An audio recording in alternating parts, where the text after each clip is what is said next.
On va encore prendre un temps ensemble pour rendre grâce à Dieu, pour lui dire combien il est bon, combien il est grand. Amen. On va se lever pour chanter « Rendons grâce à Dieu car il est bon ».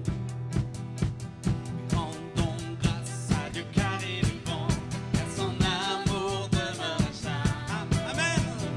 Rendons grâce et louons le Seigneur pour sa sainteté et sa splendeur. On va le redire. Rendons grâce à Dieu car il est bon, car son amour demeure à jamais. Rendons grâce et louons le Seigneur pour sa sainteté et sa splendeur. Et si l'ennemi vient nous cerner, il veut nous envahir, c'est le Dieu puissant qui combattra, et la victoire est dans ses mains. Amen. Et rendons grâce à Dieu car il est bon, car son amour demeure à jamais. Rendons grâce et louons le Seigneur pour sa sainteté et sa splendeur. Rendons grâce à Dieu car il est bon, car son amour demeure à jamais. Oui, rendons grâce et louons le Seigneur pour sa sainteté et sa splendeur. Et si l'ennemi vient nous cerner, il veut nous envahir, c'est le Dieu puissant qui combattra, et la victoire est dans ses mains. Amen, alléluia. Rendons grâce à Dieu car il est bon, car son amour demeure à jamais. Oui, rendons grâce et louons le Seigneur pour sa sainteté et sa splendeur. Rendons grâce à Dieu car il est bon, car son amour demeure à jamais. Rendons grâce et louons le Seigneur pour sa sainteté et sa splendeur. Pour sa sainteté, pour sa sainteté et sa splendeur. Rendons-lui grâce ce matin. Rendons grâce à notre Dieu. Il est tout puissant, il est bon, il est merveilleux. Et nous déclarons qu'en lui nous avons la victoire. Seigneur, tu appelles le peuple que tu as choisi à combattre en ton nom, à vaincre l'ennemi. Amen. À rester debout, un peuple prêt à te servir, pour que ton royaume vienne sur la terre, que ton règne vienne. Amen. Que ta volonté soit faite sur terre, oui, comme dans le ciel. Que ton règne vienne, que ta volonté soit faite sur terre, oui, comme dans le ciel. Tout genou fléchira au nom de Jésus. L'obscurité du monde s'enfuira. Déploie ta puissance et remplis ce pays. Que ta gloire resplendisse par nos chants.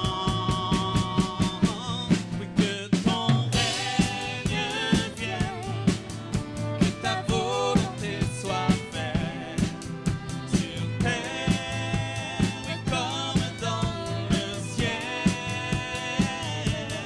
Que ton règne vienne, alléluia. Que ta volonté soit faite, Seigneur, sur terre, oui, comme dans le ciel. Seigneur, tu appelles, Seigneur, tu appelles le peuple que tu as choisi. Nous sommes son peuple.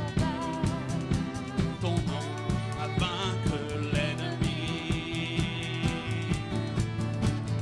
À rester debout, un peuple prêt à te servir. soyons debout. Que ton royaume Vienne sur la terre.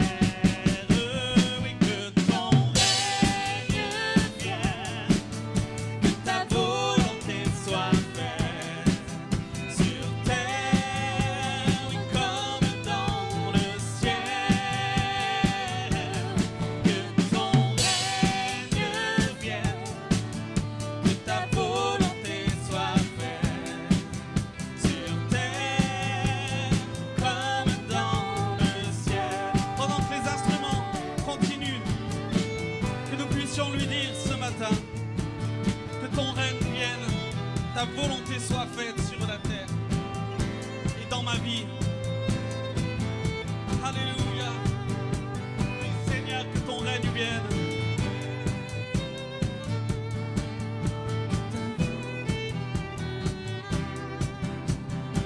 Alléluia. Prions, prions ensemble, l'Église de Dieu, que son règne vienne, que sa volonté soit faite.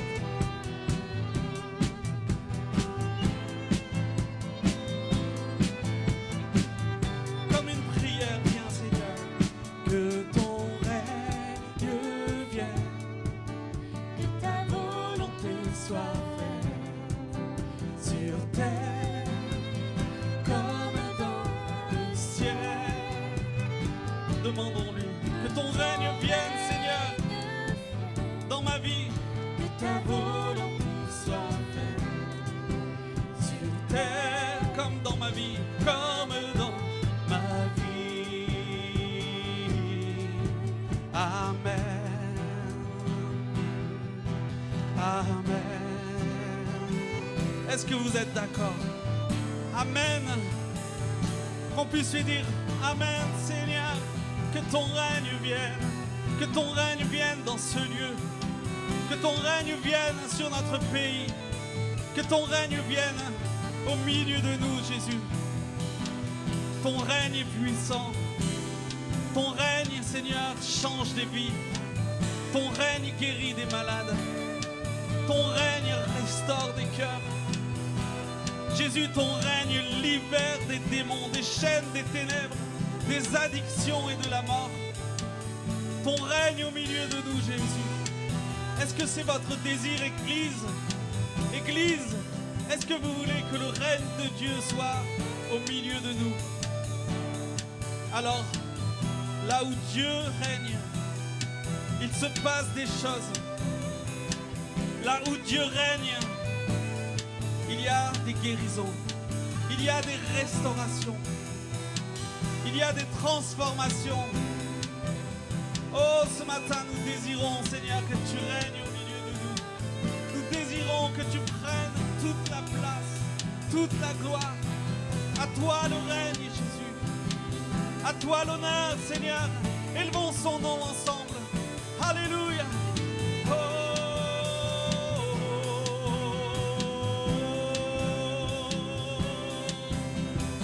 Oh,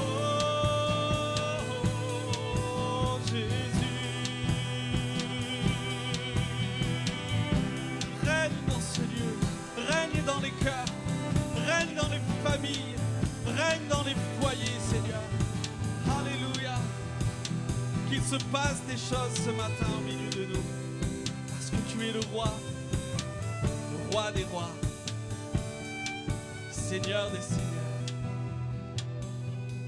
Que ton règne vienne, que ta volonté soit faite sur terre comme dans le ciel. Que ton règne vienne, que ta volonté soit faite sur terre comme dans le ciel. Amen.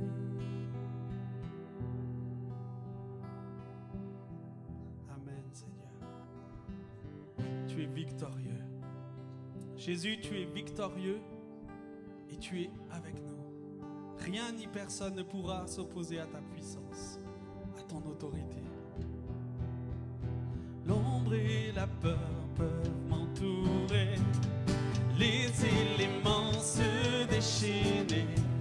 Le Dieu de victoire bat pour moi, pour me délivrer. Mais rien ne saura lui résister.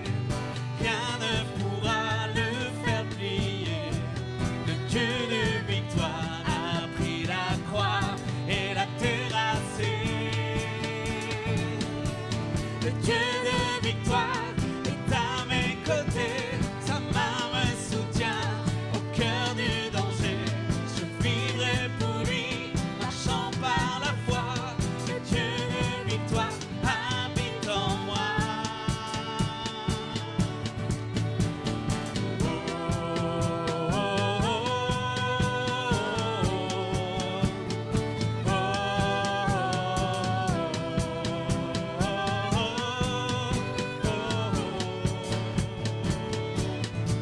Les océans peuvent s'agiter, leurs vagues sur ma vie se briser. Le Dieu de victoire élève sa voix pour tout apaiser. Les océans peuvent s'agiter, les océans peuvent s'agiter, leurs vagues sur ma vie se briser. Le Dieu de victoire élève sa voix pour tout apaiser. Le Dieu de victoire est à mes côtés. Sa main me soutient au cœur du danger. Je vivrai pour lui, marchant par la foi. Le Dieu de victoire habite en le Dieu de victoire. Le Dieu de victoire est à mes côtés. Sa main me soutient au cœur du danger. Je vivrai pour lui, marchant par la foi. Le Dieu de victoire habite en moi.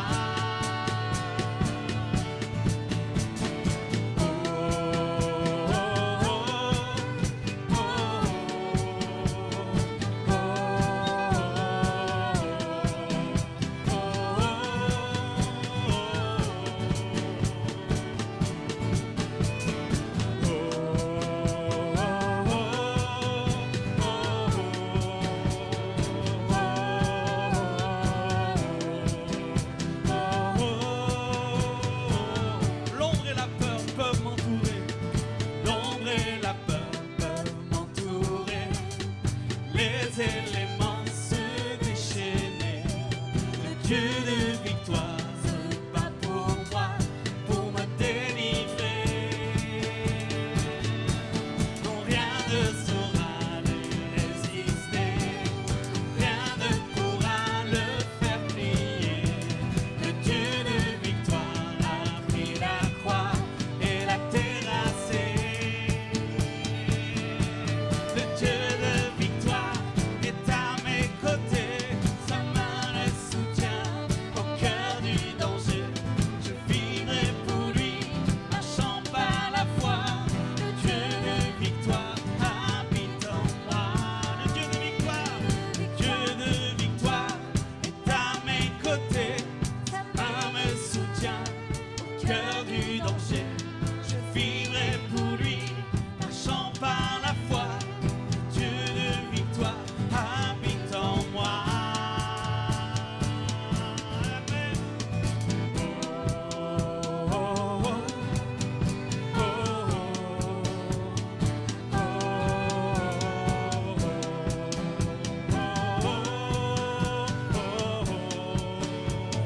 Que nous puissions le déclarer ensemble. Le Dieu de victoire habite en moi.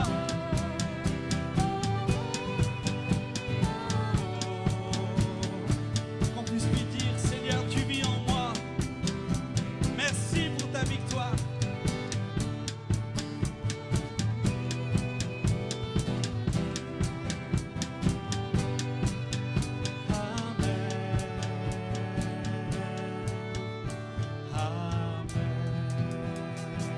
Le Dieu de victoire, alléluia. Le Dieu de victoire habite en moi. Merci Seigneur. Merci pour ta victoire ce matin. Alléluia. Tu vis en nous. Tu as fait ta demeure dans nos cœurs. Tu as fait, Seigneur, ton habitation en nous. Et nous avons la victoire. Nous sommes appelés enfants de Dieu. Et nous avons cette victoire dans nos vies. Dieu a fait de nous ses enfants. Il nous a libérés du péché et de la mort. Il a payé la dette. Et nous pouvons dire, je suis enfant de Dieu.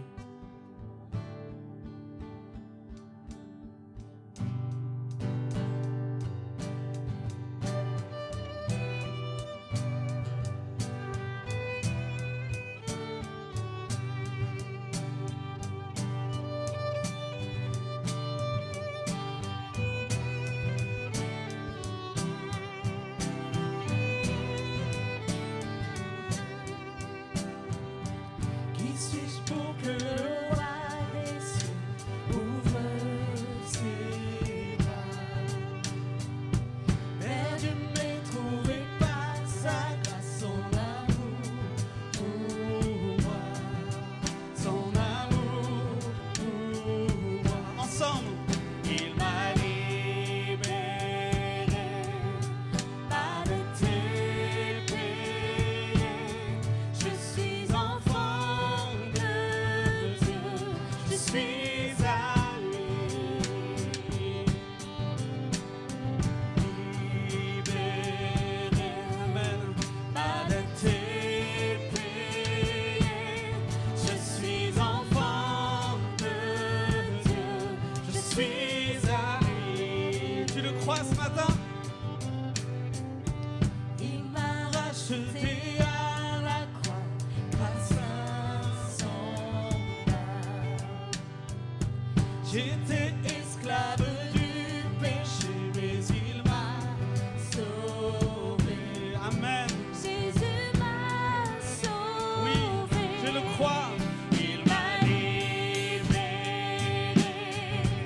pas de tes payés. Je suis enfant de Dieu, je suis à lui. Et dans sa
Amen. Tu es pour moi. Criez-le ce matin. En toi, je sais qui je suis. Je suis choisi. Je suis choisi et affranchi. En toi, je sais qui je suis. Tu es pour moi, pas contre moi. En toi, je sais qui je suis. Oui, en toi. Oui, en toi, je sais qui je suis. Oui, en toi. Et en Toi, je sais qui je suis. Libéré, ma tête est payée. Je suis enfant de Dieu. Je suis à lui. et Dans sa maison, j'ai trouvé ma place. Je suis enfant de Dieu. Je suis à pendant que les instruments continuent, que nous puissions l'adorer. Lui dire merci Jésus. Oh, je te loue ce matin parce que tu m'as libéré.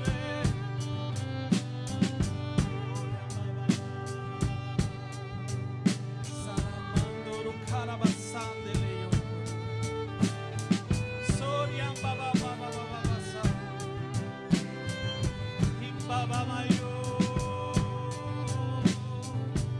Sikamba. Alléluia. Merci Jésus. Tu nous as libérés.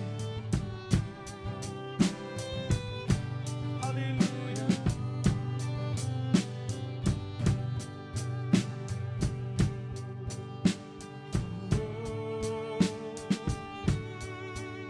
Je suis enfant de Dieu. Je suis à lui.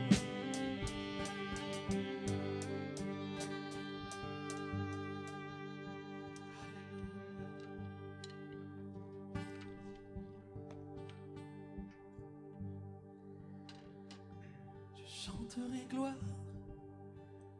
à l'Éternel.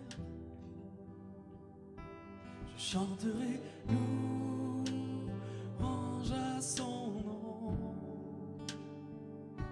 Je chanterai Dieu, mon essentiel. Je chanterai en l'honneur de son nom. Est-ce qu'on peut lui dire? Je chanterai gloire.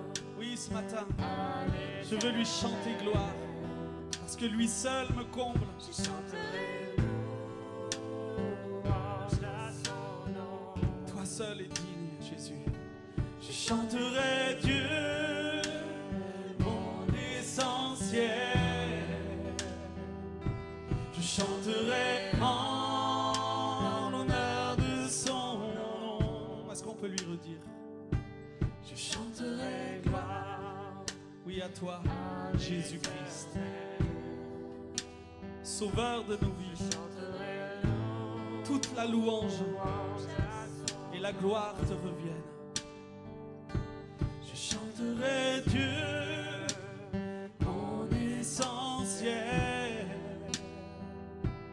Je chanterai en l'honneur de son nom. Je viens t'offrir, Seigneur, ce que j'ai de meilleur. Je viens t'offrir ma vie. Oui, à toi Jésus-Christ. Même si je suis fragile, même si je suis fragile. et même si C'est difficile. Je chanterai gloire, à l'Éternel, même si c'est difficile ce matin. Rends-lui je gloire. chanterai louange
tellement de victoire dans la louange, dans l'adoration, tellement de délivrance,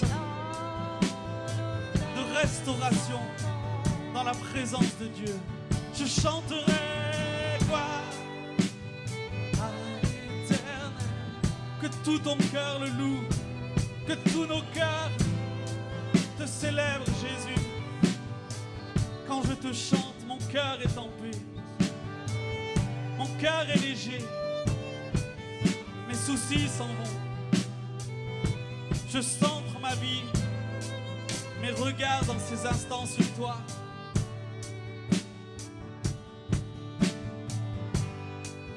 Alléluia. Est-ce qu'on peut simplement contempler Jésus? La Bible dit que lorsqu'on regarde à lui, nos soucis s'en vont. Les choses de ce monde pâlissent. Les problèmes de la vie s'évaporent. Il devient le centre de notre existence. Il devient la source de notre joie. Lorsque nous l'adorons, nous laissons de côté nos fardeaux. Nous laissons de côté tout ce qui nous pèse. Nous déposons nos péchés à ses pieds en lui demandant pardon. Oui, Jésus, pardon. Pardon pour nos faiblesses. Pardon parce que souvent, Seigneur, nous nous éloignons de toi. Souvent, Seigneur, nous oublions le prix que tu as payé à la croix pour nous sauver. Tu es notre essentiel.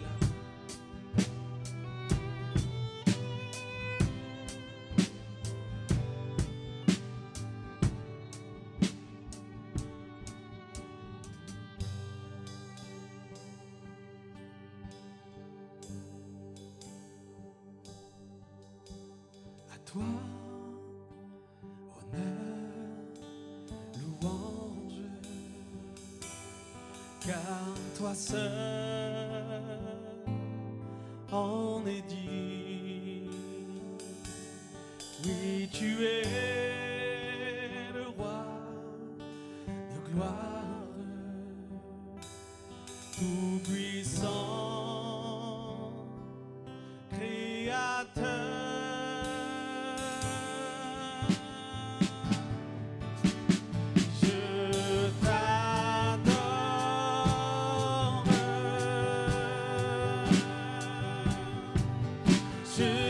Soumets ma vie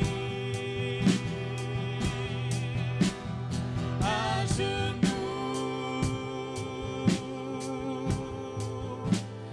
devant ta face. Ceux qui veulent s'humilier devant le roi des rois, qui peuvent s'agenouiller, je t'adore.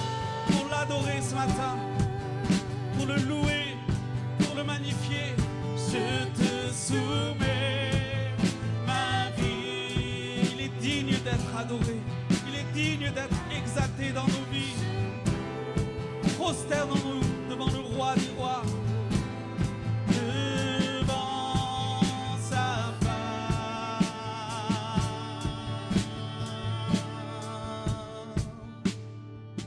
Ton esprit agit. Cet instant, il agit dans les cœurs, tout au fond de mon cœur. Et je tends les mains vers toi, mon roi. Tu as pardonné.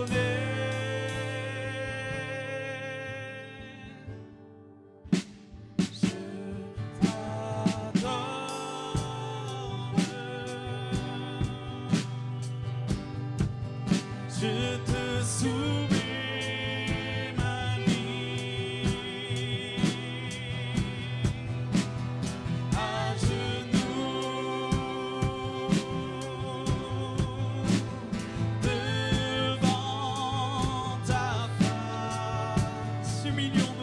présence de notre Dieu. Oui, je t'adore.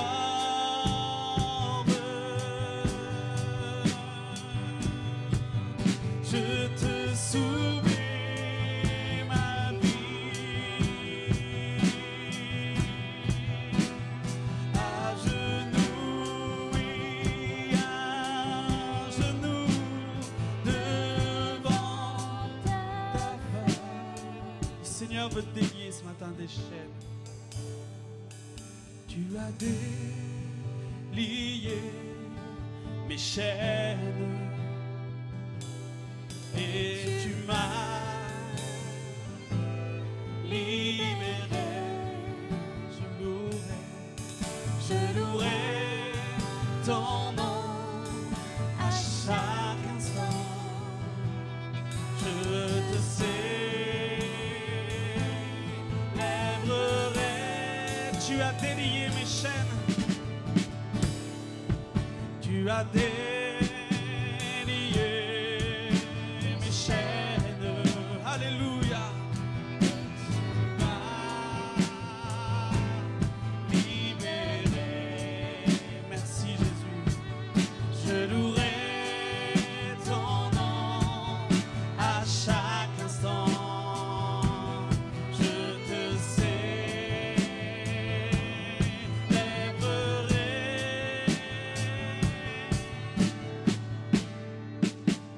Je t'adore.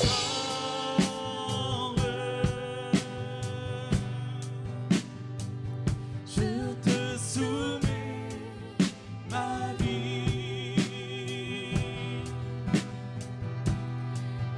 Genoux, à genoux, devant ta face. Je t'adore. Je t'adore.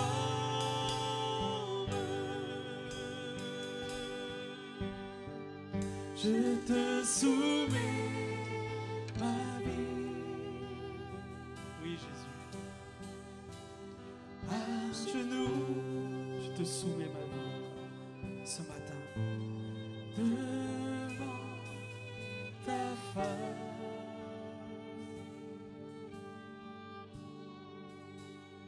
Je t'adore.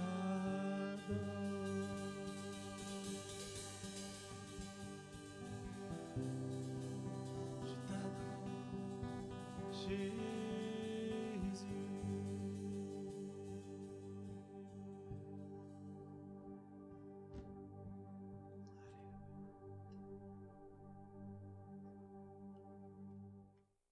Bonjour, bonjour à chacun, bonjour à chacune. Heureux de vous accueillir. J'espère que vous avez bien profité pour ceux qui avaient des congés, surtout, c'est ça, hein, quelques jours de congé, c'est toujours agréable. C'est des moments qui nous font du bien. Donc, en tout cas, malgré le temps, hein, je sais que, bon, voilà, c'est dommage, on se dit, ah mince, on aurait pu aller faire ceci, cela. Eh ben non, ça sera pour une prochaine fois. En tout cas, j'espère que vous allez tous bien et puis que le Seigneur a pu vous encourager durant toute cette semaine. Peut-être quelques petites annonces.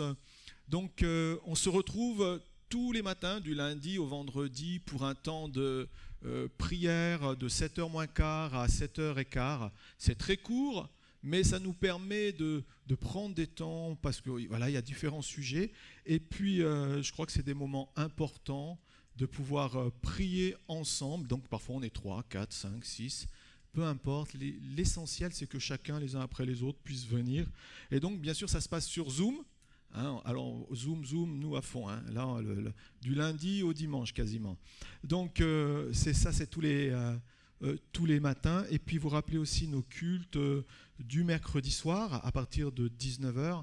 Ça aussi, c'est important, un temps autour de la parole de Dieu, un temps de louange autour de la parole de Dieu, puis ensuite, bien entendu, un temps de prière aussi que nous développons. Aussi, le vendredi soir, on avance dans l'étude du livre des Actes. Ça fait quelques mois qu'on a commencé le livre des Actes, et à chaque fois, on découvre à l'intérieur de ce livre, chaque chapitre, il y a quelque chose pour nous édifier, nous encourager. Donc, on va dans différents thèmes, sur différentes pistes, et puis cela nous permet surtout bien voilà, d'étudier un livre, entre autres le livre des Actes, c'est l'histoire de l'Église, comment ça a démarré, comment voilà, tout ce qui se dit, tout ce qui se fait. Et puis en tout cas, c'est vraiment intéressant. Donc ça, c'est tous les vendredis. C'est pas intéressant parce que uniquement c'est moi qui fais le cours. Hein, bon, ça m'aide, hein, ça m'encourage aussi de me dire. Mais non, pas uniquement. N'empêche que voilà, c'est bien de pouvoir prendre du temps pour étudier des livres. Et ce que je vous encourage, c'est aussi à lire chez vous, à étudier chez vous. Et puis le dimanche aussi, nous avons l'école de dimanche pour les enfants à 14h30 sur Zoom. Et puis ensuite, ça c'est important, tous les dimanches comme aujourd'hui, les enfants auront un temps pour eux. Et puis après, notre culte. Voilà, pensez à vous inscrire. Hein. L'idée, c'est vraiment chacun puisse s'inscrire. Après, on fait avec la limite qu'on nous a donnée aujourd'hui, mais petit à petit, on voit le ciel s'éclaircir, hein, les uns après les autres, les jours après les jours, les mois après les mois. Bon, ça a pu être un peu long, hein, on a l'impression que là, on voit le bout du tunnel. Donc, souhaitons que le Seigneur encore encourage, fortifie, puis qu'on aille plus loin. La lecture, pourquoi j'encourage la lecture, de lire des choses? En ce moment, j'en ai parlé plusieurs fois durant les différents groupes de prière. Je suis en train de lire, j'ai lu des biographies. Et j'aime bien les biographies parce que c'est du pratique. Des hommes, des femmes qui ont vécu des expériences intéressantes. Et là, je suis en train de lire en ce moment la biographie de Frère André. Frère André, c'est un homme qui, dans les années 55 à peu près, donc ça, c'est pas tout jeune, hein, peut-être ici, beaucoup n'étaient pas nés. Et en tout cas, Dieu avait mis sur son cœur d'emmener des Bibles dans les pays de l'Est, là où c'était interdit. Hongrie, Roumanie, Allemagne de l'Est, Ukraine et Russie. Et donc, le Seigneur a mis vraiment cette chose sur son cœur. Et c'est bien, c'est pour ça que c'est important de lire des choses pratiques. Et on s'aperçoit que comment Dieu a aidé, comment Dieu l'a aidé dans sa mission, comment Dieu a aveuglé les douaniers pour qu'ils puissent passer la frontière pour distribuer des Bibles. Donc on va dire, oh mais c'est malhonnête. Non, c'est pas que c'est malhonnête, c'est que les gens n'avaient pas le droit de lire la Bible. On leur interdisait de lire les Écritures. On les persécutait parce qu'ils lisaient la Bible. On les mettait en prison parce qu'ils lisaient la Bible. C'est bien sûr, ça c'est un autre siècle, un autre âge. On dit, oh mais c'est l'âge de Pierre pratiquement. Et, malheureusement, c'est des choses qui existent encore aujourd'hui. Malheureusement, on s'aperçoit. Et en tout cas, le frère a continué sa mission pendant des années. Et puis, il a continué à envoyer des missionnaires qui sont allés dans les pays de l'Est pour distribuer la parole de Dieu. Parce que la parole de Dieu, elle est précieuse, elle donne la vie, elle éclaire l'âme, elle nous encourage, elle révèle qui est Dieu et elle révèle aussi notre mission. C'est ce qui est important. Et puis quand les portes finalement de l'Europe de l'Est se sont ouvertes, que tout est tombé, que finalement l'URSS s'est effondrée, alors il a dirigé sa mission vers la Chine. Et ce qui est merveilleux, c'est que par millions, les Bibles sont entrées en Chine. Pourquoi? Parce que la Chine interdisait, mettait en prison, torturait les gens parce qu'ils lisaient la Bible. La Bible, c'est notre trésor. C'est la puissance de Dieu pour nous. Mais elle est combattue. Donc, pendant des années, il est allé en Chine distribuant la parole de Dieu. Et ça, j'ai lu un autre livre, ça s'appelle « Le contrebandier », cette fois-ci de Dieu, en Chine. Et vraiment, c'est un livre prophétique que j'encourage à lire parce que le gars, dans les années 70, il avait vraiment une perception de la Chine qui allait s'ouvrir pendant les 40 prochaines années pour se refermer ensuite, une fois qu'elle avait acquis toute la technologie, ce qu'on est en train de vivre. Et puis... ensuite, il s'est orienté dans une troisième partie sur sa mission, qui est aujourd'hui tout le Proche-Orient, le Moyen-Orient, tous ces pays, où justement il y a des difficultés pour que la parole de Dieu, la Bible, puisse être entendue ou reçue. Voilà, donc c'est une mission. Et moi, ce qui m'a encouragé, je vous dis juste, c'est que le fait que des personnes voient l'importance, saisissent l'importance de transmettre la parole de Dieu. Et nous, aujourd'hui, on a ce trésor ici, cette Bible, vos Bibles. Bien sûr, aujourd'hui, le papier peut-être disparaît petit à petit. Au milieu de nous, certains vont avoir uniquement au format numérique. Mais vous verrez quand votre téléphone tombe en panne, vous allez être très embêté. C'est pour ça que moi, j'ai privilégié encore le papier. C'est lourd, ça prend de la place. Bon, mais c'est utile. Ça me permet surtout de m'y retrouver et au moins comme ça, je n'ai pas besoin d'y recharger. Mais je crois que c'est important de réaliser que Dieu nous a donné sa parole. Et cette parole est un trésor. Cette parole est importante pour que nous puissions la recevoir et la diffuser. C'est ça qui est beau et qui est merveilleux. Mon thème aujourd'hui, c'est « Ayez du zèle et non de la paresse ». Alors peut-être qu'on se dit qu'est-ce qu'il veut dire. Alors « Ayez du zèle et non de la paresse », c'est tiré de Romains 12, verset 11. Et on va lire quelques versets justement dans ce livre romain. Il nous est dit, je fais la lecture à partir... ça, c'est le verset central, hein, mais je vais faire la lecture à partir des versets 8. Il nous a dit, vraiment c'est la mise en pratique, hein, c'est la mise en pratique concrète de la vie chrétienne. Et je pense qu'il faut qu'on soit concret quand même de temps en temps. Hein, on n'est pas uniquement dans des nébuleuses perdues dans l'espace, là-haut, non, on est concret. La vie chrétienne, c'est quelque chose de concret. Alors, j'ai fait un mixte avec deux traductions, Semeur et Louis II. Là, je démarre juste quelques versets avec la Semeur parce que je les ai trouvés beaucoup plus forts. Et après, on continuera sur la Louis II. Verset 8 de Romains 12. Que celui qui a reçu un ministère d'encouragement encourage. En tout cas, c'est d'exhortation, il est dit. Mais le mot aussi, c'est l'encouragement. Et je pense que c'est quelque chose qui est important. Nous sommes appelés. Et je pense que chacun de nous pouvons nous revendiquer de ce ministère. Nous sommes appelés à encourager. Bien sûr, dans votre version, c'est marqué verset 8, donc, et celui qui exhorte à l'exhortation. Mais dans d'autres versions, c'est marqué que celui qui a un ministère d'encouragement encourage. Et nous sommes appelés à ça. Je dirais, nous sommes appelés à être des encourageurs, à encourager autour de nous, à encourager les uns et les autres, à tenir ferme, à battre le pavé pour continuer la marche avec Dieu, à ne pas céder le pas. Tenez bon, tenez ferme. Et on encourage les gens par des paroles, bien sûr, valorisantes. Que celui qui donne ensuite le fasse sans arrière-pensée. On donne au royaume et on remercie le Seigneur pour tout ce qu'il fait. Que celui qui dirige le fasse avec sérieux. Que celui qui secourt les malheureux le fasse avec joie. Hein, dans le service de Dieu, nous ne sommes pas appelés à faire les choses en traînant les pattes. Si Dieu vous montre quelque chose, saisissez-le. Et c'est pour ça que dans cette biographie, je me suis rendu compte, mais quel zèle cet homme avait. Quel zèle et quelle foi. Et je me dis, Seigneur, donne-nous encore ce zèle pour te servir, la foi pour te servir, d'aller au-devant des hommes, des femmes, des malheureux, de ceux qui ont des besoins, de ceux qui ont besoin de la parole de Dieu, et puis plus loin, de ceux qui ont besoin de choses pratiques.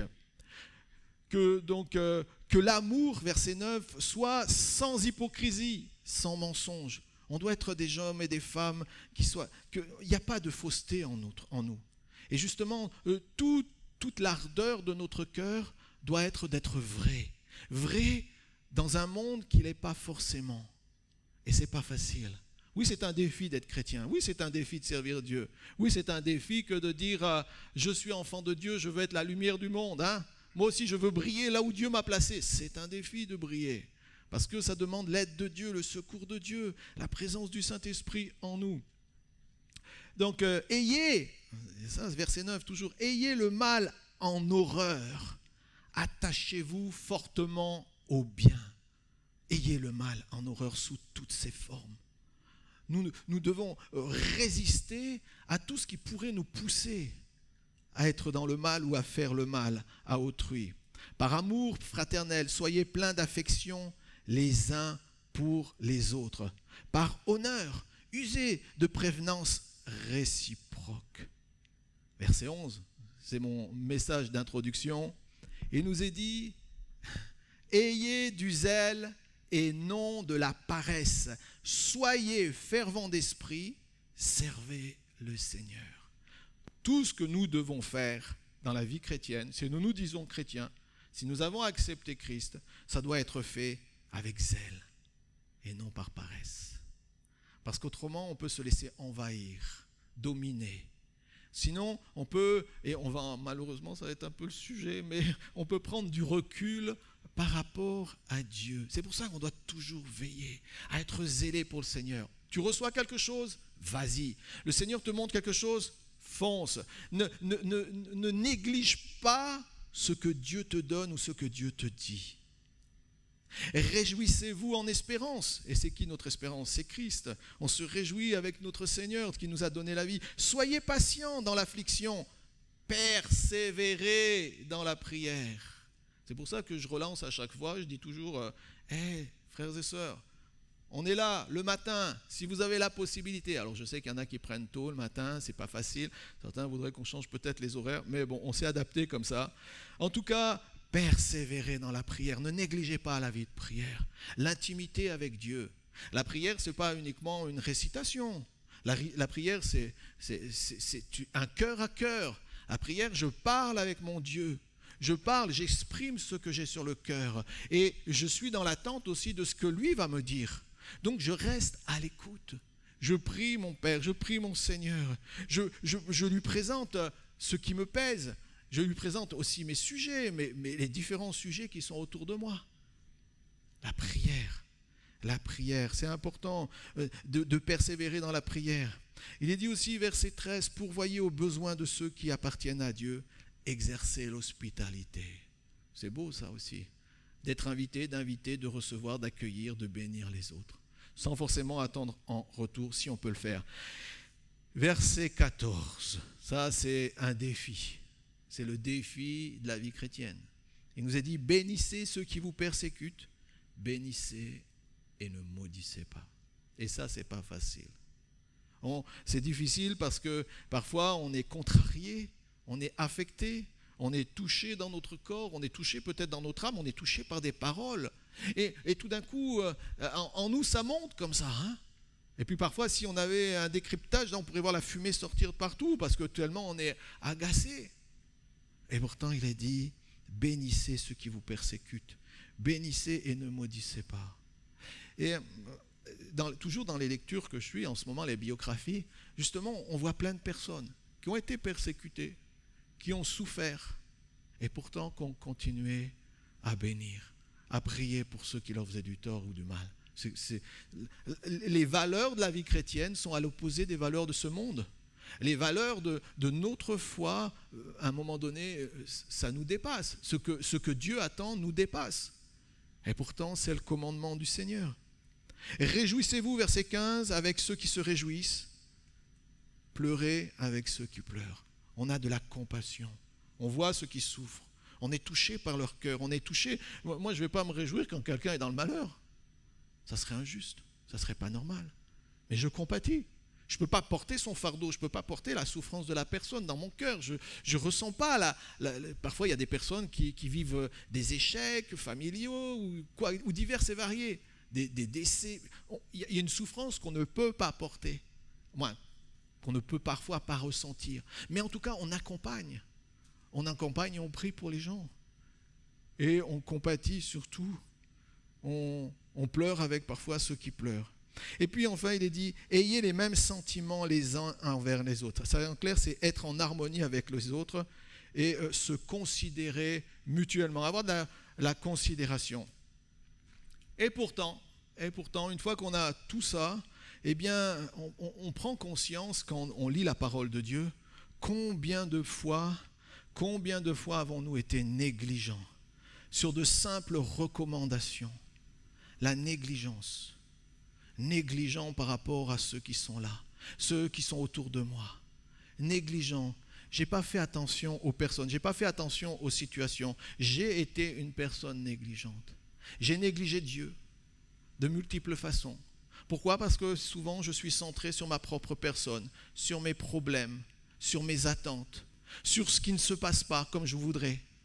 Et finalement, on devient négligent. Bien souvent, je peux même savoir ce que je dois faire. Et par négligence, je ne le fais pas. Et nous, en tant que croyants, en tant que chrétiens, nous devons être sensibles. Nous devons être sensibles pour faire les choses, pour dire les choses, pour accomplir les choses. Si Dieu me montre quelque chose, je dis, ne pas dire, non, mais c'est peut-être pas moi que ça concerne. Si Dieu te montre quelque chose, reste sensible. Dans le livre de Josué, au chapitre 18, Il y a un passage intéressant où il nous est dit que, alors que la conquête de Canaan avait commencé depuis plusieurs années, 5 tribus, hein, l'idée de Dieu là-dedans, c'était que les 12 tribus rentrent en Israël, en Canaan, pardon, ça deviendra plus tard Israël, et pour conquérir le pays, chaque tribu avait un espace bien défini avec des frontières en Canaan. Et il nous est dit, dans ce passage au chapitre 18, que une partie du peuple n'avait pas pris son territoire. Donc ça veut dire que Josué, tous les matins, quand il se levait, tout d'un coup, devant lui, il voyait des dizaines de milliers de personnes qui étaient là, installées dans un camp. Donc tous les matins, il venait comme ça, il sortait de la tente, et puis il voyait des dizaines de milliers de personnes. Et il attendait peut-être que ces personnes, ces tribus en tout cas, prennent conscience qu'elles devaient prendre leur territoire, conquérir leur territoire pour y vivre. Mais au contraire, tout le monde était là, tout le monde se retrouvait, personne n'avait l'idée de partir. On est bien, donc voilà, on reste là entre nous, on est dans un petit territoire, mais ça nous suffit. Alors Josué va dire aux 7 tribus qui n'ont pas pris leur territoire, dans Josué 18, verset 3, il nous est dit, Josué dit aux enfants d'Israël, « Jusqu'à quand négligerez-vous de prendre possession du pays que l'Éternel, le Dieu de vos pères, vous a donné ?» Manque de zèle, la paresse, l'habitude, on s'installe et finalement on ne va pas plus loin. On se contente de ce qu'on a. On a réduit la vision de Dieu. Et eux, ils avaient réduit la vision de Dieu. Dieu leur disait, allez, prenez, le pays est à vous, installez-vous. Demeurez dans votre pays, saisissez tout ce qu'il y a à faire, cultivez, plantez, semez, multipliez-vous dans des parties du pays. Mais eux non, ils ne voyaient pas l'utilité. Ils disaient, bon, non, bien, pourquoi faire? Et voyez-vous, Josué va les reprendre. Il va les dire, mais jusqu'à quand allez-vous négliger l'œuvre de Dieu? Jusqu'à quand allez-vous négliger l'œuvre de Dieu? Jusqu'à quand allons-nous négliger l'œuvre de Dieu? Jusqu'à quand Dieu va-t-il passer aux oubliettes derrière nous là-bas, loin, loin? Jusqu'à quand ça va être notre volonté qui va s'accomplir? Jusqu'à quand on va refuser de faire ce que le Seigneur attend de nous? La vie chrétienne, c'est un ensemble. C'est un ensemble où Dieu doit avoir toute sa place, prendre toute sa place pour nous conduire dans les voies qu'il a désirées. La négligence, c'est quoi? C'est une attitude qui peut être présente dans la vie de plusieurs. On va parler un peu de la négligence, justement. Parce que souvent, malheureusement, la négligence est présente au milieu de nous. Alors, elle est présente pour chacun d'entre nous. On n'a pas tous les mêmes domaines de négligence, mais on va négliger des choses. Et justement, ça peut impacter, ça peut limiter l'action de Dieu. C'est omettre de faire quelque chose. On sait ce qu'on doit faire, mais on ne le fait pas. C'est laisser quelque chose sans soin, sans entretien. Celui qui n'entretient pas sa voiture par négligence, je peux vous assurer qu'elle ne va pas rouler longtemps. Donc on prend soin des choses. C'est n'accorder aucune importance à quelqu'un ou à quelque chose. Il y a des gens autour de nous, pas de problème. Ils n'ont qu'à vivre leur vie, je vis la mienne. Il y a des situations, on est figé, on ne sait pas, on regarde, puis on ne fait rien. On ne réagit pas, ou ça ne nous concerne pas. Alors que le Seigneur veut nous encourager justement à être sensibles aux besoins, à la vie, aux situations. Et les gens, le monde ne fait pas que passer autour de nous, et puis nous on traverse comme ça les choses, la vie. Non, non, on doit se sentir concerné, on doit s'impliquer. C'est ne pas s'appliquer à ce que nous sommes censés faire. Nous savons bien souvent en tant que chrétiens, en tant que croyants, ce que nous devons faire. Et malheureusement, nous ne le faisons pas, par négligence. Par négligence. Par négligence, nous limitons l'œuvre de Dieu. Par négligence, des gens ne sont pas sauvés. Par négligence, malheureusement, le monde meurt. Par négligence, il se passe tellement de choses, alors que les choses pourraient être différentes. Parce que le Seigneur nous donne des capacités, des dons, des talents à chacun, pour transmettre, pour dire, pour faire. Ne soyons pas négligents. En résumé, c'est manquer de soins, c'est manquer d'application, c'est oublier de faire ce qui est juste ou de faire ce qui devrait être fait. La négligence peut nous amener à agir avec légèreté et finalement on ne considère plus ce qui est important. On remet au lendemain les choses qui devraient être faites maintenant, aujourd'hui. Je remets à demain, bon on verra demain. Tu as une situation à régler, ah oui bon, parfois. Bon moi ça m'arrive parfois, je vois le téléphone qui sonne, je suis fatigué. J'attends un petit peu, après je rappelle quand même. Alors parfois, tu as ma femme et mes fils, ils me regardent, ils disent, mais pourquoi tu ne réponds pas? Je sais pas, j'attends un petit peu, puis après je réponds quand même. Ou alors après je rappelle. En général, je rappelle. Donc, vous étonnez pas, allez pas vous dire, ah bah tiens, il est au bout de son téléphone, il ne répond pas. Hein. Donc parfois, ça, je ne peux pas, parce que je suis en rendez-vous. Mais c'est pour vous dire, pourquoi est-ce qu'on va remettre toujours à demain?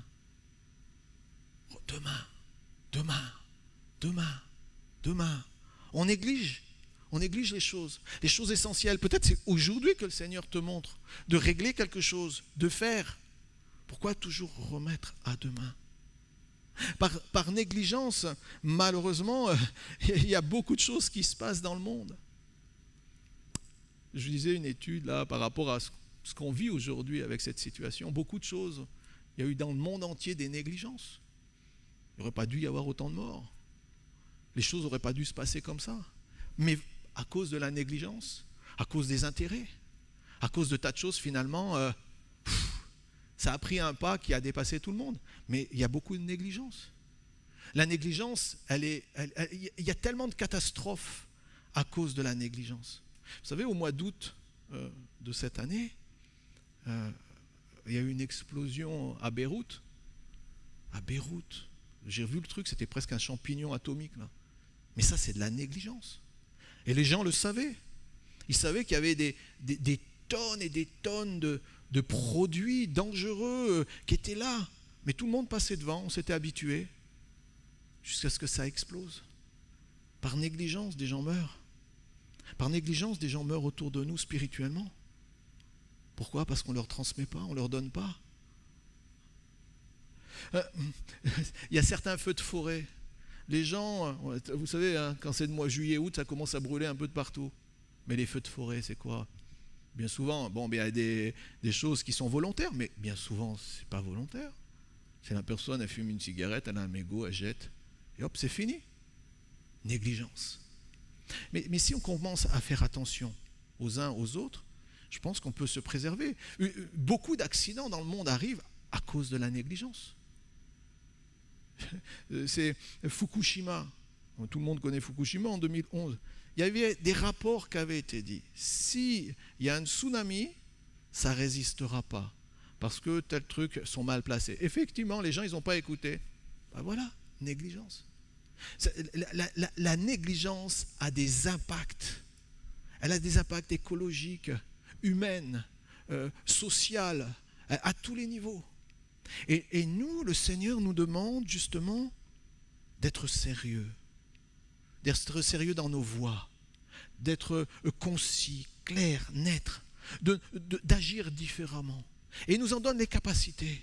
Il nous donne à chacun les capacités dont nous avons besoin pour accomplir notre mission.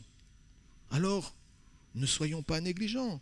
On peut être négligent pour nous-mêmes, se négliger. Hein, on néglige notre santé, notre vie en général. Non, on veille, on fait attention. Si on doit aller voir le docteur, on va voir le docteur. Mais on ne se néglige pas. On prend soin de nous. Donc, on peut être parfois, malheureusement, négligent vis-à-vis de notre famille. On n'assume pas nos responsabilités. On préfère scamper, se sauver, plutôt que d'assumer en tant que parent, en tant que père, en tant que mère. Donc, savoir assumer. Et finalement, à cause de la négligence, on peut parfois, malheureusement, détruire nos propres familles. Là, on peut être négligent dans notre relation avec les autres, entre nous. Et là, on doit veiller. On doit cultiver les relations, l'amitié. On doit le parler vrai, honnête. pas l'accusation. On se respecte, on s'encourage, on s'édifie, on se fortifie les uns les autres, on se porte, on a confiance. C'est tout ça. Ne pas qu'au milieu de nous, la négligence ne puisse plus être citée, dominée dans les relations. La négligence dans nos activités professionnelles. On peut être négligent dans le travail. On dit, personne ne le verra. Non, Dieu le voit. En tant que chrétiens, nous devons chercher l'excellence, la qualité. Nous devons faire ce qui est le mieux. Parce que nous ne le faisons pas uniquement pour les hommes, nous le faisons pour Dieu. Nous voulons être agréables à Dieu. Vous savez, ne pas être négligent, c'est un état d'esprit. Et je crois qu'on est chacun appelé à notre niveau à veiller.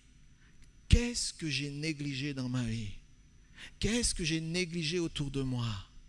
Qu'est-ce que j'ai dit, non mais ça c'est pas important, qu'il est pourtant pour Dieu, pour toi ou pour ceux qui t'entourent? Négliger nos études. Il y a des personnes aujourd'hui au milieu de nous qui sont, je pense, talentueuses et qui sont appelées à faire des études. Eh bien, travaillez pour être les meilleurs dans votre domaine. Moi, en tout cas, je vous encourage à ceux qui nous écoutent aussi, si vous avez la possibilité de faire des études, faites des études. Demandez à Dieu qu'il vous conduise, qu'il vous encourage. On ne doit pas être négligent. Et puis, en même temps, je terminerai avec ça, négligent avec les choses qui concernent Dieu. Et puis se dire, mais Dieu est bon, Dieu est tellement bon. Peu importe, de toute façon, il est tellement bon, j'irai au ciel. Alléluia, et c'est bouclé. Oui, Dieu est bon, mais malheureusement, parfois, on a négligé beaucoup les choses de Dieu. Dans le livre des Chroniques, on fait des petits sauts comme ça, il y a un roi, 2 Chroniques, chapitre 29, un roi qui s'appelle Ézéchias. Et Ézéchias va parler aux responsables spirituels du pays. Et voilà ce qu'il va leur dire. Parce que le pays a été dégradé à cause de son propre père. Et finalement, son propre père, qui s'appelait Akaz, à Ézéchias, avait vraiment délaissé Dieu, avait délaissé l'œuvre de Dieu, avait délaissé tout ce qui concerne l'œuvre de Dieu. Et voilà ce qu'il va dire aux responsables spirituels. Maintenant, mes fils, en s'adressant aux prêtres, aux sacrificateurs, à tous ceux qui faisaient le service, maintenant, mes fils, cessez d'être négligents, car vous avez été choisis par l'Éternel pour vous tenir à son service. Car vous avez été choisis par l'Éternel pour vous tenir à son service. Vous avez été choisis par l'Éternel devant lui pour être ses serviteurs et pour offrir des parfums. Là, il nous a pas, pour nous, c'est la prière. Donc, nous avons été choisis. Nous avons été choisis. Nous devons prendre conscience de l'appel qui est sur nos vies. Vous avez été choisis pour le service divin. Dans Jean 15, 16, il est dit, « Ce n'est pas vous qui m'avez choisi, mais moi je vous ai choisi, je vous ai établi afin que vous alliez et que vous portiez du fruit et que votre fruit demeure. » Tu dois porter du fruit. C'est ce à quoi tu es appelé. Je suis appelé à porter du fruit. Et c'est pour ça que la moindre chose que Dieu me montre, je ne dois pas le négliger, si petite soit-elle. Parce qu'elle a son importance pour Dieu. Si tu commences à être fidèle dans les petites choses, Dieu t'en confiera des plus grandes. Et ça marche comme ça dans le royaume de Dieu. Mais si tu es infidèle dans les petites choses, il ne faut pas t'attendre, finalement, on en reçoit plus. Tu n'es pas capable de faire ça, le Seigneur ne va pas te permettre d'aller plus loin. Donc, quand nous réalisons pour nous-mêmes, et le Seigneur dans sa grâce nous parle, que quelque chose ne va pas, alors nous le mettons en règle. Alors nous nous harmonisons avec la pensée de Dieu. Alors on prend notre position et on repart pour que justement on puisse être agréable à Dieu. Donc qu'est-ce que va faire Ézéchias? Eh bien, il va prendre le contre-pied de son père. Il nous est dit concernant son père qu'il ne fit point, il ne marcha point, et que même cet homme alla jusqu'à irriter Dieu. Ça, c'est le père d'Ézéchias. Mais Ézéchias, lui, il va renverser tout ça, il va prendre des décisions radicales. Il va mettre en dehors du temple tout ce qui est souillé, tout ce qui a été touché par un péché, tout ce qui sépare la nation de Dieu. Tout cela va être ôté. Et trop souvent, je dirais que Dieu a été négligé dans nos vies. On a pris les choses pour acquis, et puis roule mimile, on y va comme ça, tout va bien, et puis la vie va se passer comme ça. Mais non, on a une responsabilité aujourd'hui devant Dieu. Vous avez été sauvés, vous êtes engagés par le Seigneur, il y a une promesse de vous pour la vie éternelle, vous irez un jour devant le trône de Dieu, alors tout ça là, nous implique aujourd'hui dans notre vie. Donc on doit en avoir conscience. Et si Dieu nous montre quelque chose, alors on le règle. Et si on n'a pas fait quelque chose, eh bien on apprend à le faire. Et s'il y a une démarche que l'on doit faire, on la fait. C'est ce qui est important. Bien que Dieu ait dit et promis de prendre soin de nous, si nous lui étions attachés, il arrive bien souvent qu'on mette Dieu de côté. Bien souvent, nous n'avons pas pris en considération notre héritage. Dieu nous donne, est prêt à nous accorder beaucoup, mais comme ce peuple-là qui a négligé son héritage, nous négligeons les bénédictions de Dieu. Nous négligeons les bénédictions de Dieu parce que d'autres choses vont prendre trop d'attrait, trop de force, de domination dans notre vie. Et finalement, parfois, malheureusement, on préfère vivre dans le péché plutôt que dans la victoire. On sait que ce qu'on fait n'est pas bon, pas utile. On sait que c'est complètement inutile pour notre... Mais quand même, c'est bon, alors on y va. On préfère demeurer parfois dans le péché plutôt que de voir les victoires que Dieu veut nous accorder dans des grands domaines de notre vie. Ici, je crois qu'il y a un immense potentiel. Au milieu de nous, il y a un immense potentiel. Mais ce potentiel ne peut se développer, prendre son essor, que si on prend conscience de notre responsabilité devant le Seigneur. Tu as des responsabilités. Ne les néglige pas. Ne néglige pas les promesses qui sont attachées donc à ton salut. La vie éternelle, le don du Saint-Esprit. Saint-Esprit, on en a besoin de façon active. La présence quotidienne du Seigneur, le secours de Dieu dans nos besoins, l'exaucement de nos prières. Le pouvoir qui accompagne le nom de Jésus et qui va se manifester par différentes façons. Guérison, délivrance parfois. Mais insidieusement, on voit qu'il y a de la paresse spirituelle et que cette paresse spirituelle a pu nous saisir. Résultat, on devient négligent dans la prière, dans la lecture de la Bible et finalement dans le témoignage chrétien. Dans le témoignage chrétien. Où on ne sait même plus parfois en nous voyant si on est vraiment chrétien. Parce qu'on réagit ou surréagit, parce qu'on a des comportements qui sont à la limite parfois. Et par contre, c'est pour ça que c'est important. Notre vie doit être une vie consacrée, donnée à Dieu. Oui, Dieu a des exigences, comme il nous les a rappelées dans le livre des Romains 12. Oui, Dieu a des exigences, mais parce qu'il sait ce qui est bon pour nous, parce qu'il connaît le meilleur. Donc, acceptons les exigences de Dieu. Acceptons de plonger nos regards dans les exigences de Dieu. Non par contrainte, mais parce que nous voulons être agréables à celui qui nous a sauvés, délivrés, pardonnés, rachetés, bénis. Combien d'entre nous ont été bénis ici, ont vu des exaucements de prière, ont vu Dieu intervenir professionnellement, au niveau famille, à tous les niveaux. On ne peut pas demeurer dans la négligence. On doit prendre au sérieux ce que Dieu nous dit.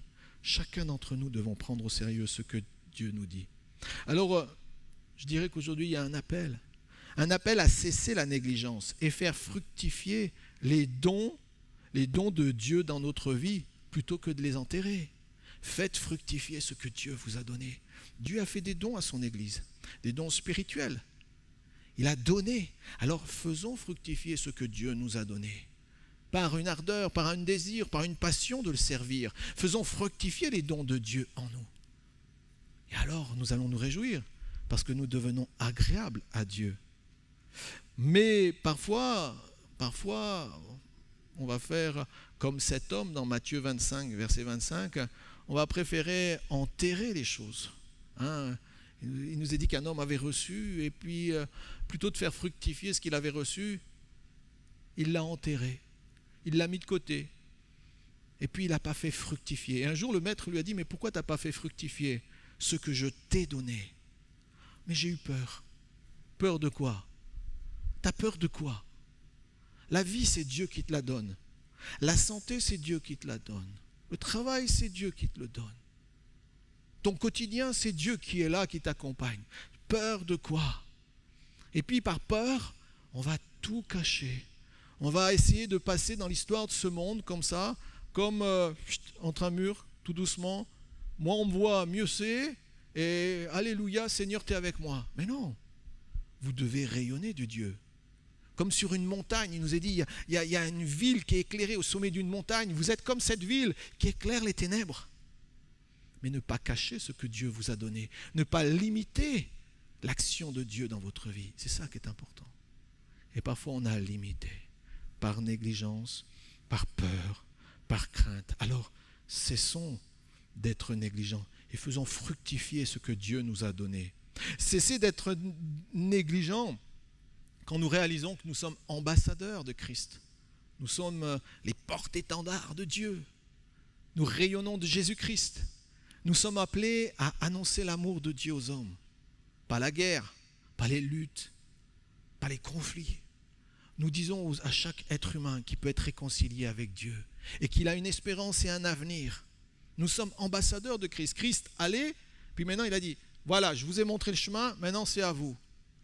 Et on y va. On n'y va pas en traînant les pattes, comme ça, là, parfois les pieds sont longs, on traîne comme... Non, on y va. Seigneur, merci. Ambassadeur pour ton nom.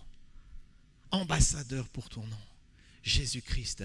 Et on annonce l'amour et la réconciliation avec Dieu. Nous sommes serviteurs de celui que nous représentons. Nous désirons le servir.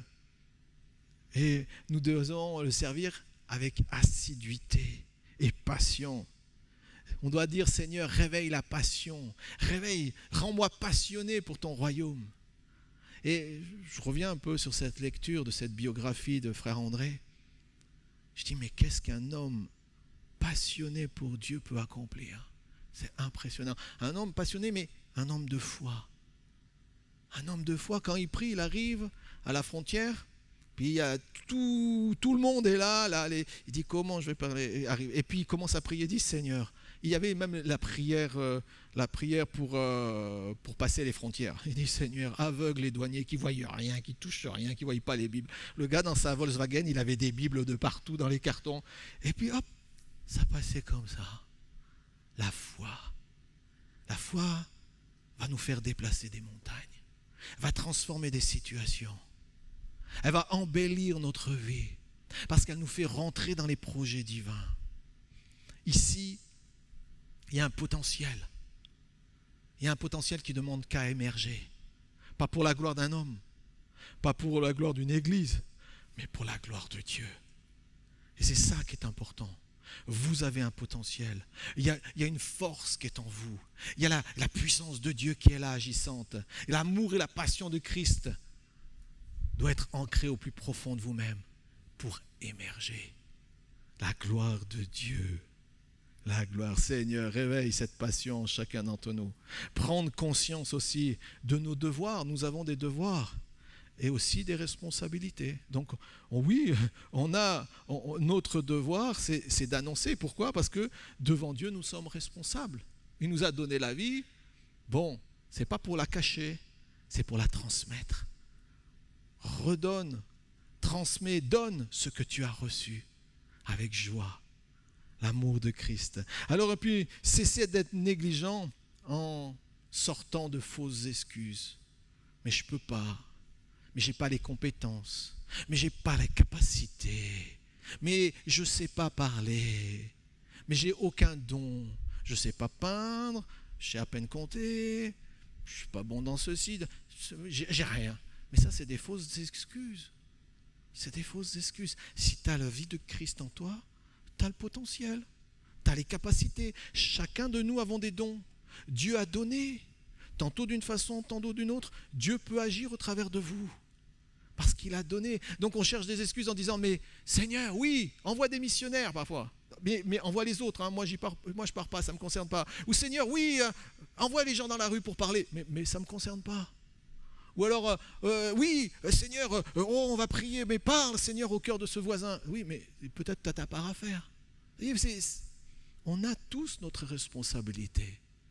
On a tous notre part à faire. Donc, ne cherchons pas de fausses excuses en s'inventant toutes sortes de bonnes raisons de ne pas faire ce que nous devrions faire, de ne pas faire ce qui est juste. Parfois, on refuse de faire les choses de Dieu parce qu'il y a un prix à payer. On se dit, oh non, ça va prendre mon temps. Oh non, ça va prendre mon énergie. Oh non, à un moment donné, il faut se décider. Il faut passer par-dessus. Il faut y aller. Et Dieu est avec vous. Et Dieu vous soutiendra. Cessez d'être négligents, car nous risquons de rater ce qui est important pour nous. Si je néglige, à force de négliger les choses quand Dieu m'éclaire, je risque de passer à côté. Et finalement, le pire, c'est que en plus, je risque de faire des mauvais choix. Donc je néglige Dieu, je néglige ce que je dois faire, et puis finalement, je vais choisir autre chose. Mais Dieu ne t'a pas dit ces choses-là. Il t'a dit non, mais c'est pas là que je t'attendais, c'est là. Parce que c'est là que tu peux grandir, c'est là que tu peux t'épanouir. C'est là vraiment qu'il y a tout ton potentiel qui peut émerger. Et parfois, malheureusement, on a laissé ça de côté. Je me parle, hein. Moi aussi j'ai été négligent. Parfois j'ai été négligent dans mes rapports avec les gens. Je savais ce qu'il fallait faire. Et puis parfois je ne l'ai pas fait. Malheureusement. Et on peut être négligent dans tous les domaines. Et tout le monde ici. C'est pour ça que comme on a l'Esprit de Dieu, quand on sait ce qu'on doit faire, faisons-le. Faisons-le avec ardeur. Et ne remettons pas au lendemain. Sinon, malheureusement, on peut louper une bénédiction. J'ai trouvé ce verset aussi, j'ai trouvé qu'il est fort. C'est dans Jérémie 48, verset 10.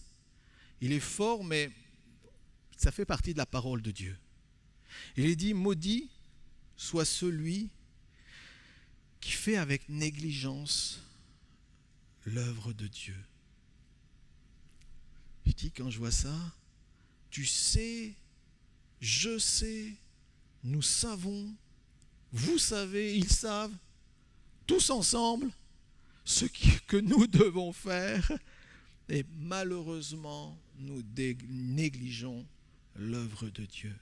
Et je pense que ça, c'est ce genre de versets qui doivent nous faire réagir pour nous sortir de notre torpeur, pour nous dire, mais réveille-toi, bouge-toi, réagis. Dieu est là.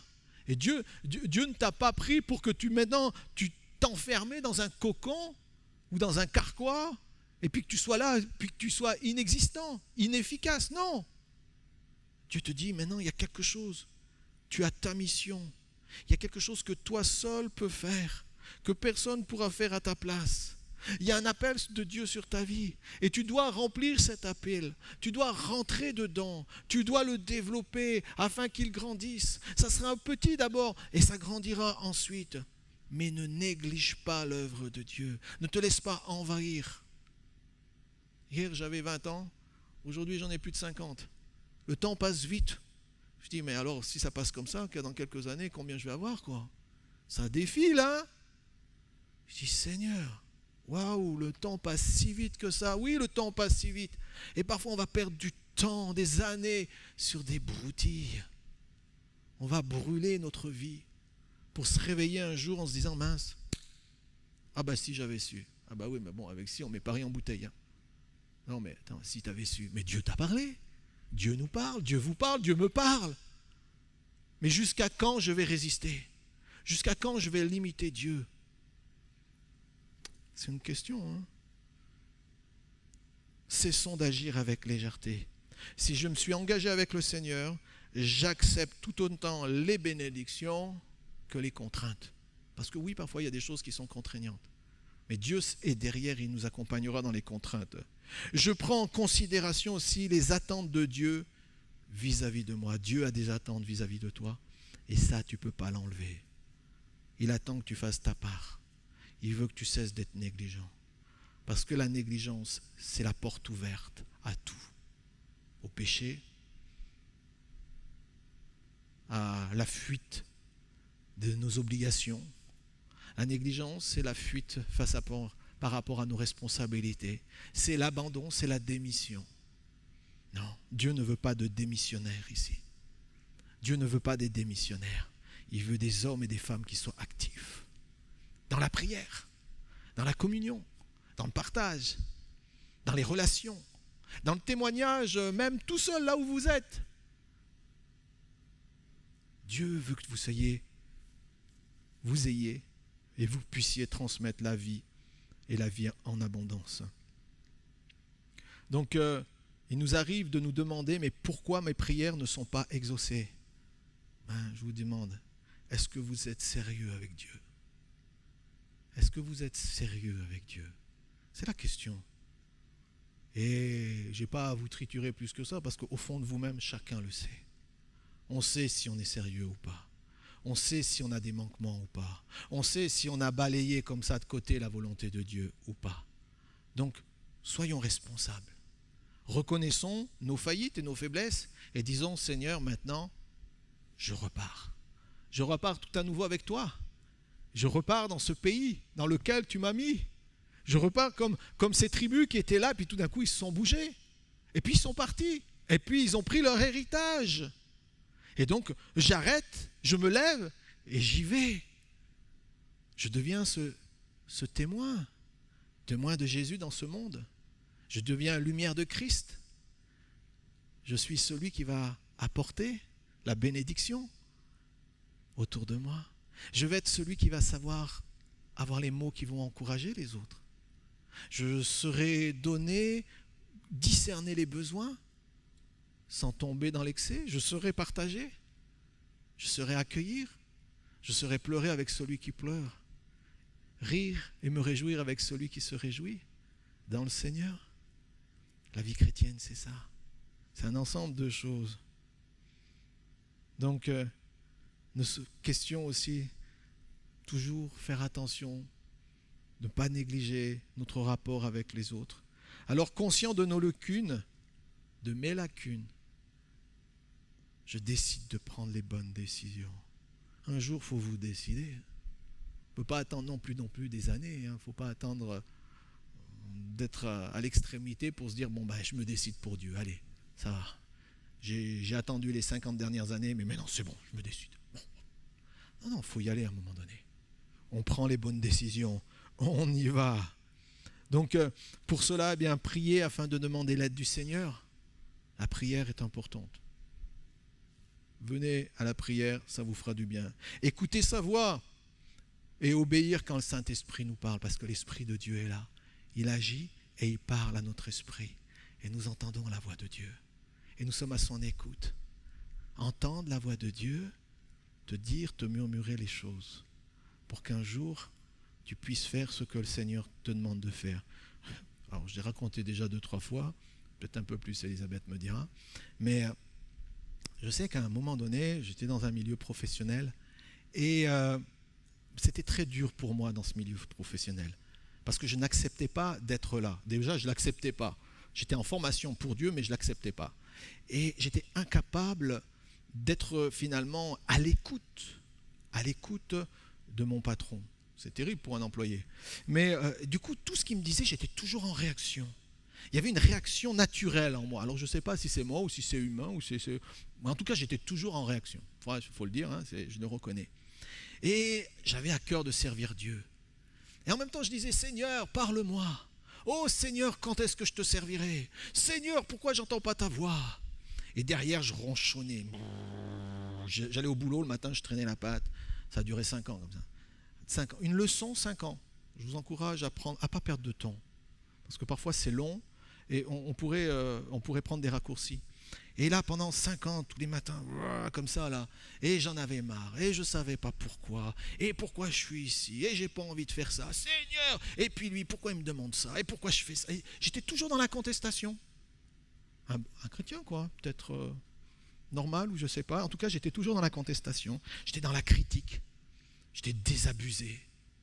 Et un jour, j'étais au travail, et puis je sais pas, j'étais là, je pleure devant Dieu. Là, j'ai ouvert mon cœur devant Dieu, et puis je dis, mais Seigneur, qu'est-ce que je fais ici? Quand est-ce que tu vas me parler? Et tout d'un coup, j'ai entendu la voix de Dieu. Ça vient comme un doux murmure qui vient faire écho. Et qui me dit, mais Yves, quand ton patron, il te parle audiblement, avec des mots clairs, est-ce que tu vois ton attitude et ton comportement? Est-ce que tu obéis avec zèle et avec joie? J'ai réalisé, non, je surréagis. Ok, donc ça veut dire que lui, il te parle de façon audiblement, et toi, tu réagis mal ou pas du tout. Ok. Donc moi, la parole de Dieu dit, je suis comme un souffle léger. Si tu n'as pas appris à obéir à ceux qui te parlent audiblement, comment tu vas entendre ce souffle léger de la voix de Dieu venir comme ça te parler? Et là, j'ai réalisé en fait que mon cœur était endurci, que j'étais incapable d'obéir. Comment j'aurais pu obéir si Dieu me demandait quelque chose? Parce qu'il vient comme ça, comme un souffle léger. Et là, j'ai changé. Honnêtement, j'ai pris conscience, j'ai dit, c'est vrai Seigneur, je suis incapable de faire ça. Comment je peux entendre ta voix ensuite par la suite et lui obéir? Et j'ai commencé à changer. Ça veut dire que j'ai décidé de changer d'attitude, de comportement, de façon de faire, de façon de dire dans mon milieu professionnel. Ça a été 6 mois d'une victoire, au bout d'une victoire. Mais ma vie a changé. Mes façons, mes attitudes, mes comportements ont changé. Un jour, mon patron m'appelle et me dit, Yves, je peux vous parler? Je dis oui. Pourquoi vous faites tout ce que vous faites dans ce moment? Parce que j'avais mis de l'ardeur de partout. Hein. Et moi, je lui dis, mais parce que vous me le demandez. Parce que vous me l'avez demandé, je le fais. Il m'a regardé un peu bizarre comme ça. Je dis, bon, bien. Et j'étais content en partant. Mais j'étais heureux en partant. Ça n'a pas mis 6 mois pour que ma vie change. Et c'est comme ça, après on est reparti plusieurs années en Afrique pendant les 5 années qui ont suivi. Mais ce que je veux vous dire, c'est qu'à un moment donné, nous devons entendre la voix de Dieu. Nous devons tout mettre en œuvre pour être à l'écoute de la voix de Dieu. Cessons nos négligences. Cessons de mettre au rabais comme ça la parole du Seigneur. Et sachons écouter ce que Dieu a à nous dire. Sachez écouter ce que Dieu a à vous dire. Ayez de la rigueur. Ayez du sérieux. Et soyez attentifs. Cessons de négliger la parole de Dieu. Cessons de négliger les commandements de Dieu. Cessons de négliger notre Dieu. Dans Romains 8, verset 5, « Ceux qui en effet vivent selon la chair s'affectionnent aux choses de la chair, tandis que ceux qui vivent selon l'esprit s'affectionnent aux choses de l'esprit. » Tendons vers les choses de l'esprit. Cherchons les choses de Dieu. Demeurons dans cette présence et nous verrons sa gloire rayonner au milieu de nous. Amen. On va prier un instant. Seigneur, je prie encore pour que nous prenions vraiment au sérieux ta parole, que nous prenions au sérieux, Seigneur, tes commandements, ta volonté, les désirs de ton cœur, que nous puissions vraiment prendre au sérieux, Seigneur, tout ce que tu nous enjoins de faire.